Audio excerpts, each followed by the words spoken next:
But first, 5% of our drinking water is gushing out of Wivenhoe Dam to protect Ipswich and Brisbane from potential flooding.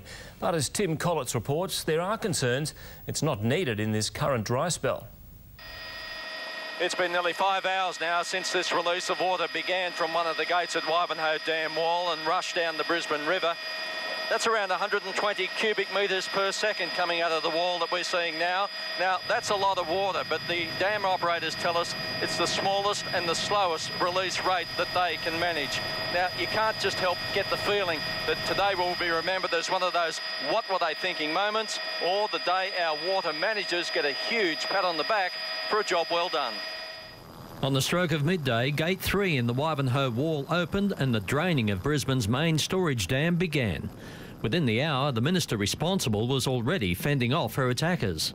The amount of water that's being released is only about 3% of South East Queensland's overall water holding capacity.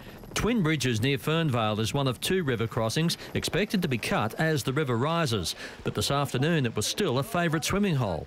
Not too worried about the river rising, boys? Not really. Today won't be a red-letter day for Fernvale flood victim Kevin and his wife. We'll get the beds and everything up, and the oven is already in. But tomorrow will be when they move out of a demountable and back into their rebuilt home. Yeah, the water got up to the cornices.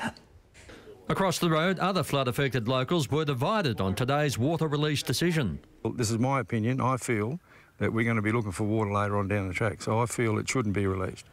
But I think it's a good idea because we've got Somerset at over 100%, so we've still got all that water to rely on. If it's managed right, the dam should be right.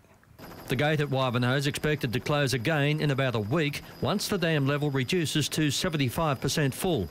But some have already put in their own unique Christmas gift wish. I think for Christmas I might get my husband to buy me a boat, you know, a little tinny. Tim Collins, 10 News. OK, let's get the latest on what is to come. Amanda, is there any rain in sight? No, Bill, if you like warm weather, you'll be very happy to hear that we've got more hot, clear days to come. In fact, nearly another week of it. The Bureau says the next chance of any rain is not until very late next Wednesday or even very early next Thursday morning. It's only going to last a couple of hours and it's only going to be very light before pushing north. Now, this evening, if we don't see any rain, and it's very unlikely that we will, by tomorrow we'll have officially reached the driest start to November since 1914. The prediction, of course, is still for a wetter than average summer ahead. That's yet to present itself. One thing that is certain is that we're going to have some relief from the heat late next week. Quite a dramatic drop in temperature coming. I'll tell you more about that when I have more weather for you a little later. Thanks, Amanda.